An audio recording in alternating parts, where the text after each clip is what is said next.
سلسلے میں بات چل رہی ہے کہ مولا علی کا جو مرتبہ ہے وہ مجھے بتانے کی ضرورت نہیں ہے. جتنے میرے سننے والے دیکھنے والے سب جانتے, کم سے کم اتنا تو جانتے, وہ صحابی بھی ہیں, وہ اہل بیت میں بھی ہیں, وہ اگر شیعوں کے پہلے امام ہیں تو ہر مسلمان انہیں اپنا چوتھا خلیفہ مانتا ہے, یعنی قابل احترام ہے, احترام تو کرنا چاہیے. آج 1400 برس کے بعد اگر حضرت علی کو کوئی برا کہے تو ایک عام مسلمان بولے گا ہم اس کو مانتے ہی نہیں جو حضرت علی کو برا کہے. مگر 1400 برس پہلے کوئی ممبروں سے مولا علی کو برا کہہ رہا تھا, آج ہم سے کہا جا رہا ہے, ہم اسے اچھا کہیں تو کیسے کہیں؟ آپ یہ صاحب بتا دیجئے. پھر میں آپ کے سامنے لا رہا ہوں کنز العمال, اس کی جلد نمبر 13-14. اس میں بڑی عجیب چیز ہے اور یہ سب حدیثیں ہیں, یہ تاریخ نہیں ہے, یہ حدیثیں ہیں. وہ تفسیر تھی ابن کثیر, قرآن کی تفسیر, یہ حدیث ہے. اور اس میں کیا لکھا ہوا ہے میں آپ کو بتاؤں. ابو عبداللہ جدلی کی روایت ہے کہ مجھے ام سلمہ رضی اللہ عنہا نے کہا, اے ابو عبداللہ تمہیں غیرت نہیں آتی کہ رسول اللہ کو تمہارے اندر گالیاں دی جاتی ہیں؟ رسول اللہ کو تمہارے اندر, رسول اللہ کو تمہارے اندر گالیاں دی جاتی ہیں. میں نے کہا بھلا رسول اللہ کو کون گالیاں دیتا ہے؟ ام سلمہ رضی اللہ عنہا نے کہا حضرت علی اور ان کے محبین کو گالیاں دی جا رہی ہیں جبکہ رسول اللہ علی سے محبت کرتے تھے. یعنی رسول اللہ کو, حضرت علی کو گالی دینا رسول اللہ کو گالی دینا ہے. اب کوئی سننے والا کہے گا یہ دیکھو یہ انہوں نے اپنی طرف سے کہا, روایت تو سنا دی لیکن اپنی طرف سے کہہ دیا کہ حضرت علی کو گالی دینا اپنے جو ہے رسول اللہ کو گالی دینا ہے. یہ حضرت ام سلمہ نے کہا, رسول اللہ کو گالیاں دی جا رہی ہیں. ام سلمہ سے برداشت نہیں ہوا. ارے وہ علی جو سردار عرب ہے, وہ علی جو مولود حرم ہے, وہ علی جو خیبر شکن ہے, وہ علی جو نبی کا وصی ہے, یاسب الدین ہے, کلمت المتقین ہے, وہ علی جو مولائے غدیر ہے, وہ علی جو پیدا ہوئے تو نبی کی آغوش میں جنہوں نے آنکھ کھولی تو پہلا چہرہ رسول اللہ کا دیکھا, اور وہ علی جن کے آغوش میں نبی نے دم توڑا, وہ علی جب جہاں کوئی نہیں رہا وہاں رسول اللہ کا ساتھ علی نے دیا اور اپنے ہاتھوں سے دفن و کفن کیا. اس علی کو رسول کے بعد گالیاں دی جا رہی تھی. کیا انصاف مر چکا ہے؟ کیا کتابیں پڑھتے نہیں ہو, اندھے ہو؟ کہ ہم حضرت علی کو گالیاں دینے والوں کی بھی عزت کریں تو خدا ہم پہ لعنت کرے گا. اگر ہم مولا علی کو گالیاں دینے والوں کی عزت کریں گے تو اللہ ہم پہ لعنت کرے گا. اب یہی بہت ہے کہ یہاں تک پہنچ کے ہم یہاں تک رک گئے.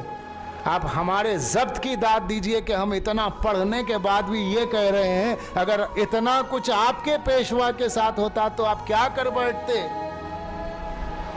کم سے کم اس تاریخ میں, اس تفسیر میں, آئینے میں تو دیکھیے کہ بھائی یہ مظلوم ذات ہے مولا علی, کتنی مظلوم ہے.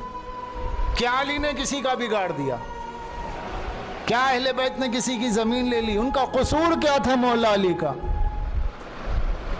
پڑھیے تاریخ ابو العلا مودودی کی خلافت و ملوکیت پڑھیے, جس کو عمران بتا رہا تھا, وہ ہر جگہ مل جاتی ہے. ہر اسلامی کتاب, ہر اسلامی بک سیلر کے پاس جہاں اسلامی کتابیں ملتی ہے ابو العلا مودودی کی تاریخ خلافت و ملوکیت مل جاتی ہے. اس میں موجود ہے کہ معاویہ کے دور سے عمر بن عبدالعزیز کے دور تک 70,000 ممبروں سے مولا علی کو گالیاں دی جاتی تھی جمعہ کے خطبے میں.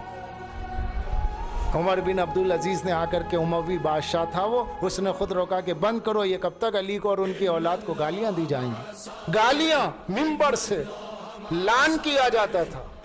آج ہم پہ کہہ رہے ہو کہ صحابہ کو برا کہتے ہیں, تمہاری غیرت کو کیا ہو گیا؟ تمہارے چوتھے خلیفہ کو گالیاں دینے والا اس وقت موجود تھا, کتابوں میں موجود ہے. یا کتابوں کو جلا دو, انہیں پھاڑ دو, یا اعلان کر دو یہ سب جھوٹی روایتیں, یا پھر ہماری زبانوں کو نہ روکو.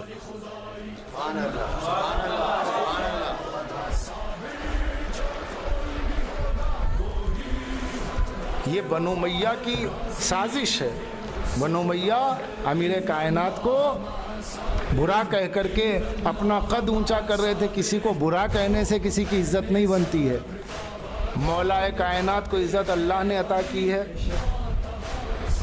اب دیکھیے میں نے آپ سے حدیث کہی تھی مولا علی کو برا کہنا رسول اللہ کو, اور وہی حضرت ام سلمہ کی حدیث میں ملا کہ حضرت ام سلمہ نے کیا کہا, تمہارے درمیان رسول کو گالیاں دی جا رہی. راوی نے کہا ارے رسول اللہ کو؟ ہاں، چونکہ رسول علی سے محبت کرتے تھے، رسول کو گالی دینا، علی کو گالی دینا۔